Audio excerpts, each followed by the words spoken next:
Hello മക്കളെ, welcome back to Xylem learning. It's me J K. എൻ്റെ പൊന്നു മക്കളെ, നമുക്ക് പരീക്ഷ അങ്ങ് അടുത്ത് എത്തിയില്ലേ? എല്ലാവരും പരീക്ഷയ്ക്ക് വേണ്ട ക്വസ്റ്റ്യനുകളൊക്കെ ഇങ്ങനെ സെർച്ച് ചെയ്തുകൊണ്ടിരിക്കുകയായിരിക്കും അല്ലേ? അതുകൊണ്ട് തന്നെ മക്കളെ, നമ്മൾ 9ാം ക്ലാസ്സിലെ പരീക്ഷയ്ക്ക് ഏറ്റവും ഇമ്പോർട്ടൻ്റ് ആയി ചോദിക്കുന്ന ഒരു ചാപ്റ്ററിലെ 2 ഇമ്പോർട്ടൻ്റ് ക്വസ്റ്റ്യൻ മാത്രമാണ് നമ്മളിന്ന് ഡിസ്കസ് ചെയ്യുന്നത്. ഈ 2 ക്വസ്റ്റ്യൻ നിങ്ങൾ പഠിച്ചാൽ മതി, ആ ചാപ്റ്റർ തന്നെ സെറ്റായി. അതിലൊരു കൺഫ്യൂഷൻ ഉണ്ടെങ്കിൽ നിങ്ങൾക്ക് ഒരു കൺഫ്യൂഷൻ വേണ്ടതാ, നോക്കിക്കോളൂ. ഏതൊക്കെ ആയിരിക്കും ആ 2 ക്വസ്റ്റ്യൻ? ആ ചാപ്റ്ററിനകത്ത് ഈ 2 ക്വസ്റ്റ്യൻ മാത്രം നിങ്ങൾ പഠിച്ചാൽ മതി. പക്ഷേ ഈ 2 ക്വസ്റ്റ്യൻ നിങ്ങൾ പഠിച്ചിട്ടില്ലെങ്കിൽ മക്കളെ, മാർക്ക് ഗോവിന്ദ. ഓക്കെ, നോക്കിക്കോളൂ. ഏതായിരിക്കും ആ ഒരു ചോദ്യം? ഏതായിരിക്കും? ഈ ഒരു ചിത്രം കാണുമ്പോഴേക്കും നിങ്ങൾക്ക് മനസ്സിലായിട്ടുണ്ടായിരിക്കും ഇത് ഏതാണ് ചാപ്റ്റർ എന്നുള്ളതല്ലേ.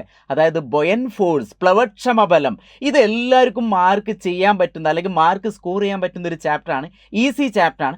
അതുകൊണ്ട് തന്നെ ഇത് പഠിച്ചിട്ടില്ലെങ്കിൽ വളരെ ക്ലിയർ ആയിട്ട് നിങ്ങൾക്ക് ആ മാർക്ക് നഷ്ടപ്പെടുകയും ചെയ്യും. എങ്ങനെയാണ് അല്ലേ? അപ്പോൾ അതുകൊണ്ട് മക്കളെ നോക്കിക്കോളൂ, ഈ ചിത്രത്തിലേക്ക് നോക്കി. ഇതിനെ ബേസ് ചെയ്തിട്ടുള്ള ഒരു ക്വസ്റ്റ്യൻ പഠിക്കണം. അതേപോലെ തന്നെ വേറൊരു ചിത്രമുണ്ട്. അങ്ങനെ 2 ടൈപ്പ് ചോദ്യങ്ങൾ മാത്രം പഠിച്ചാൽ മതി. ഈ ചാപ്റ്റർ തന്നെ സെറ്റ് ആക്കാൻ പോവാണ്. അപ്പോൾ ദേ പിടിച്ചോളി, എല്ലാവരും ഇങ്ങോട്ട് ശ്രദ്ധിച്ചോളൂ കേട്ടോ. അപ്പോൾ ആർക്കും ഒരു കുഴപ്പം ബുദ്ധിമുട്ടും മനപ്രയാസം ഇല്ലാന്ന് വിചാരിക്കുന്നു.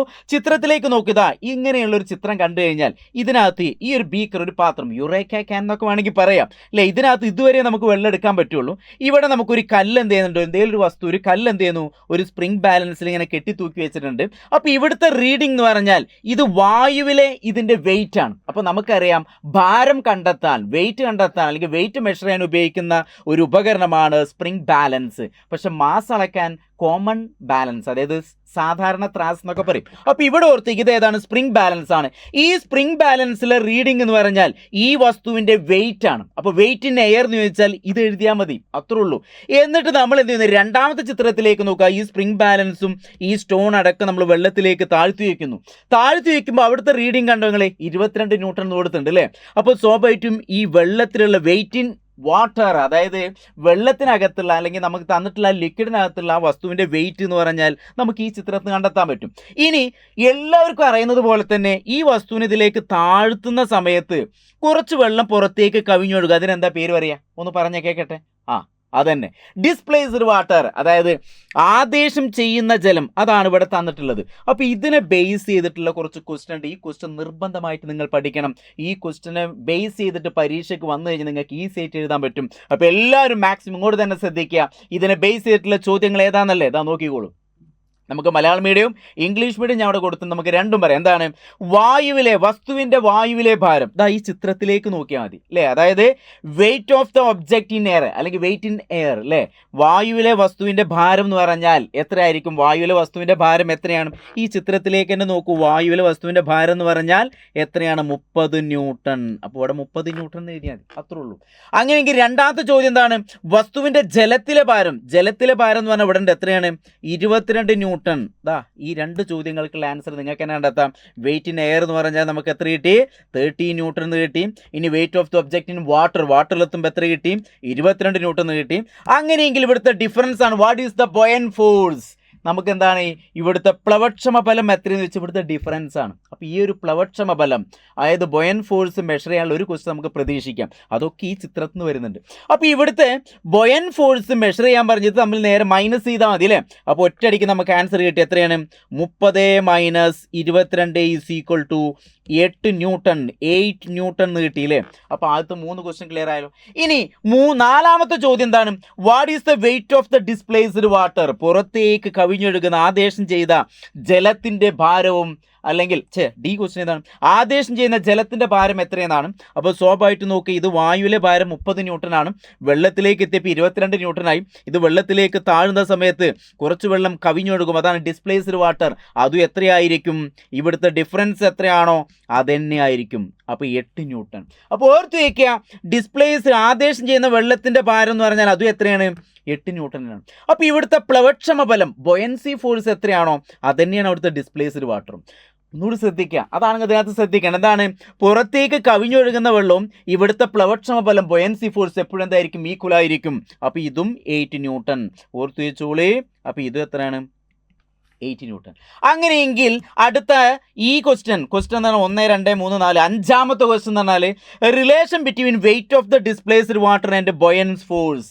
ബൊയൻസ് ഫോഴ്സും അതേപോലെ തന്നെ ആദേശം ചെയ്യുന്ന ജലത്തിൻ്റെ ഭാരം തമ്മിലുള്ള ബന്ധം എന്താണ്? അപ്പോൾ ആദേശം ചെയ്ത ജലത്തിൻ്റെ ഭാരവും പ്ലവക്ഷോഭ ബലവും തമ്മിലുള്ള ബന്ധം എന്താണെന്ന് വെച്ചാൽ എന്താണ്? നമുക്കറിയാം, ഇത് പുറത്തേക്ക് കവിഞ്ഞൊഴുകുന്ന വെള്ളവും ഇവിടുത്തെ പ്ലവക്ഷമ ബലം എപ്പോഴും എന്തായിരിക്കും? ഈക്വൽ ആയിരിക്കും. അപ്പോൾ അത് ഓർത്ത് വയ്ക്കുക, ഇതെന്തായിരിക്കും? തുല്യമായിരിക്കും. അതായത് എന്തായിരിക്കും? ഈക്വൽ ആയിരിക്കും. ശ്രദ്ധിക്കണം റമ്പാനെ, ശ്രദ്ധിക്കണം. എന്താണ്? പുറത്തേക്ക് കവിഞ്ഞൊഴുകുന്ന വെള്ളവും അവിടുത്തെ ബൊയൻ ഫോഴ്സും അതായത് പ്ലവക്ഷമ ബലം എപ്പോഴും എന്തായിരിക്കും? ഈക്വൽ ആയിരിക്കും. അങ്ങനെയെങ്കിൽ അടുത്ത ചോദ്യം എന്തായിരുന്നു? What happens of the wait of the displaced water and equals the wait of the object. അതായത് പുറത്തേക്ക് കവിഞ്ഞൊഴുകുന്ന ആ വെള്ളത്തിൻ്റെ ഭാരവും ആ വസ്തുവിൻ്റെ ഭാരം സെയിം ആണെങ്കിൽ എന്ത് സംഭവിക്കുന്നു? ലാസ്റ്റ് ക്വസ്റ്റ്യൻ അതാണ്. ആദേശം ചെയ്യുന്ന ജലത്തിൻ്റെ ഭാരം വസ്തുവിൻ്റെ ഭാരത്തിന് തുല്യമായാൽ എന്ത് സംഭവിക്കും? ആ വസ്തു എന്ത് ചെയ്യുന്നു? മുകൾ ഭാഗത്ത് പൊങ്ങിക്കിടക്കും. എന്താണ്? പൊങ്ങിക്കിടക്കുന്നു. അതായത് ഫ്ലോട്ട് ചെയ്യുന്നു എന്ന് ഓർത്തിരിക്കുക. അപ്പോൾ ഈ ഒരു ചിത്രത്തിനെ ബേസ് ചെയ്തിട്ട് മക്കളെ എപ്പോഴും ഇത്ര ക്വസ്റ്റ്യൻ വരും. അതായത് 1, 2, 3, 4, 5, 6 ക്വസ്റ്റ്യൻ. അപ്പോൾ ഈ ചിത്രത്തിനെ ബേസ് ചെയ്തിട്ട് 6 ക്വസ്റ്റ്യൻ വരും. ഒന്നുകൂടി ഞാൻ പറഞ്ഞുതരാം. അതായത് വസ്തുവിൻ്റെ വായുവിലെ ഭാരം ചോദിക്കും, പിന്നെ വെള്ളത്തിലെ ഭാരം ചോദിക്കും, പിന്നെ അതോടൊപ്പം ഇത് തമ്മിൽ മൈനസ് എന്താണ്? ഡിഫറൻസ് എന്താണ്? അത് ബൊയൻ ഫോഴ്സ്, പ്ലവക്ഷമ ബലമാണ്. അതന്നെ ആയിരിക്കും പുറത്തേക്ക് കവിഞ്ഞൊഴുകുന്ന വെള്ളവും. അപ്പോൾ പുറത്തേക്ക് കവിഞ്ഞൊഴുകുന്ന ഡിസ്പ്ലേസ്ഡ് വാട്ടറിന് ആദേശം ചെയ്യുന്ന വെള്ളവും ഇവിടുത്തെ ബൊയൻസ് ഫോഴ്സ് എപ്പോഴും ഈക്വൽ ആയിരിക്കും. ഇനി ഈ വസ്തുവിൻ്റെ വെയിറ്റ് എത്രയാണോ അത്രയും വെള്ളം പുറത്തേക്ക് കവിഞ്ഞൊഴുകി കഴിഞ്ഞാൽ എന്താ സംഭവിക്കുക? അത് മുകൾ ഭാഗത്ത് ഇങ്ങനെ പൊങ്ങിക്കിടക്കുന്നു. അപ്പോൾ ഈ ചിത്രത്തിനെ ബേസ് ചെയ്തിട്ടുള്ള 6 ചോദ്യങ്ങൾ നിങ്ങൾ പഠിച്ചു മക്കളെ.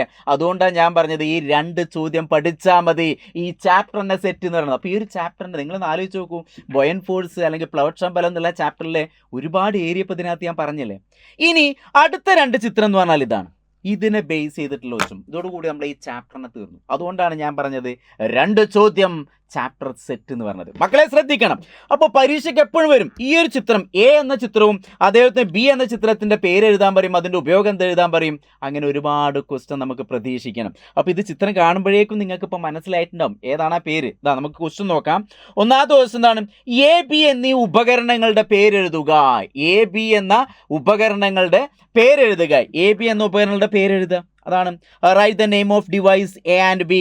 അപ്പോൾ എ ആൻഡ് ബി എന്ന് പറഞ്ഞാൽ എന്താണ്? ഇത് ഹൈഡ്രോമീറ്റർ. ഇത് ഏതാണ്? ഇത് ഹൈഡ്രോമീറ്റർ ആണ്. ഇതിനെന്ത് പറയാം? ലാക്ടോമീറ്റർ. എൻ്റെ ഇപ്പോൾ ഒന്ന് പറഞ്ഞാൽ മതി കേട്ടോ, എന്താ പേരറിയാം. അപ്പോൾ ആദ്യത്തെ ചോദ്യത്തിൻ്റെ ഉപകരണത്തിൻ്റെ പേര് എഴുതണം. എന്താണ് പേരെന്തായിരിക്കണം?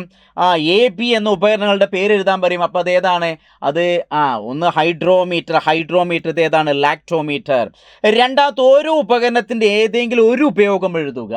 അതായത് write any one use of each device. 2 ഉപകരണത്തിൻ്റെയും ഓരോ ഉപയോഗം എഴുതുക. അപ്പോൾ ഇതിൻ്റെ ഉപയോഗം എന്താണ്? ഇതിൻ്റെ ഉപയോഗം എന്തായിരിക്കും മക്കളൊന്ന് പറഞ്ഞ്. ഹൈഡ്രോമീറ്റർ എന്ന് പറഞ്ഞാൽ അതിൻ്റെ ഉപയോഗം എന്താണ്? To measure relative density. ആപേക്ഷിക സാന്ദ്രത എന്ത് ചെയ്യുക? കണ്ടെത്തുക. ആപേക്ഷിക സാന്ദ്രത മെഷർ ചെയ്യാനാണ് നമ്മൾ ഏത് ഉപയോഗിക്കുന്നത്? ഹൈഡ്രോമീറ്റർ ഉപയോഗിക്കുന്നത്. അങ്ങനെ ഇതെന്തായിരിക്കും? ഇതെന്തായിരിക്കും? Purity of milk. പാലിൻ്റെ പരിശുദ്ധി. എന്താ പറയുക? പാലിൻ്റെ പരിശുദ്ധി മനസ്സിലാക്കാനാണ് ഏത് ഉപയോഗിക്കുന്നത്? ലാക്ടോമീറ്റർ ഉപയോഗിക്കുന്നത്.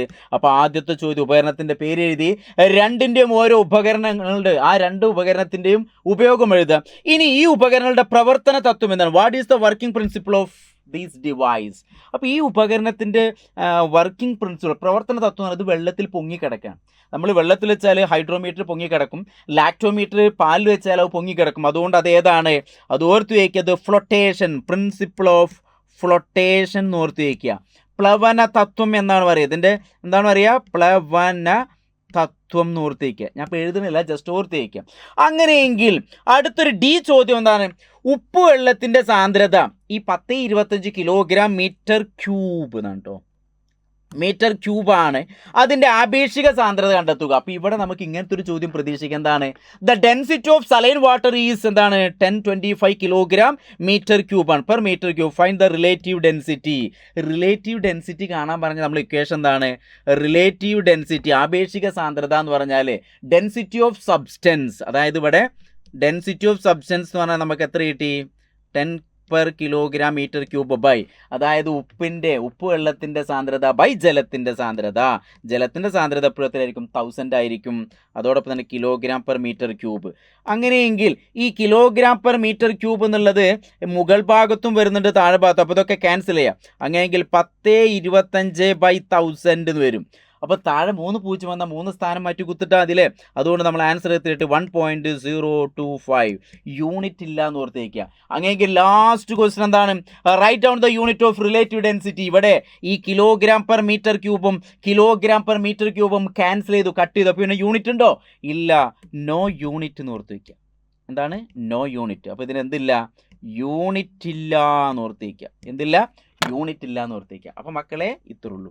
അപ്പോൾ തീർച്ചയായിട്ടും ഓർത്തേക്കുക, നമുക്ക് ഈ ഒരു ബൊയൻ ഫോഴ്സ് എന്നുള്ള ചാപ്റ്റർ എന്ന് പറഞ്ഞാൽ നിങ്ങൾ ഈ ചാപ്റ്ററിനകത്ത് മിനിമം പഠിക്കേണ്ട ഈ 2 ചോദ്യം മാത്രം പഠിച്ചാൽ മതി. ഈ ചാപ്റ്റർ തന്നെ സെറ്റാണ്. അതുകൊണ്ട് മക്കൾ വരാനിരിക്കുന്ന പരീക്ഷയിൽ ഈ ചാപ്റ്ററിൽ നിന്നൊരു ചോദ്യം വന്നാൽ ഒരു കുട്ടികൾ പോലും അതിനകത്തു നിന്നുള്ള ആൻസർ തെറ്റിക്കാൻ പാടില്ല.